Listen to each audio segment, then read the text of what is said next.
Candlelight Records. Candlelight Records. Irish.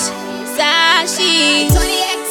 Cash flow. Candlelight family. Udane panoto wangu ndakadyara pauri chotanga takavimbisana kuzova kamuri kubvira zuva rawaenda ikoko mhiri kusuwa chese mufaro kuchaika pandiri patotaura bava vashoma kana zvaita kuzvera usina kupona kurarama usipo mudiwa zvakaoma asi koko une mumwe wawakawana ndakusuwa baby ndakufunga dzoka undipe rudo wani zvainakidza tiri tese kuno ndakusuwa baby ndakufunga iwe ndakusuwa kuva newe ndozvandoshuva tasaisa ndikazvifunga ndinobaikana mwoyo zvinondidzimba kuti wakaenda uchindisiya ndega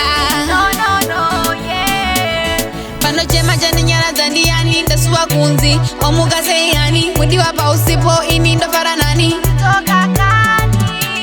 ndakusuwa baby ndakufunga dzoka undipe rudo wani zvainakidza tiri tese kuno ndakusuwa baby ndakufunga iwe ndakusuwa kuva newe ndozvandoshuva mwoyo wangu ndakadyara pauri chotanga takavimbisana kuzova kamhuri kubvira zuva rawaenda ikoko mhiri kusuwa chese mufaro kuchaika pandiri patotaura bava vashoma kana zvaita kuzvera usina kupona kurarama usipo mudiwa zvakaoma asi koko une mumwe wawakawana ndakusuwa baby ndakufunga dzoka undipe rudo wani zvainakidza tiri tese kuno ndakusuwa baby ndakufunga iwe ndakusuwa kuva newe ndozvandoshuva tasaisa ndikazvifunga ndinobaikana mwoyo zvinondidzimba kuti wakaenda uchindisiya ndega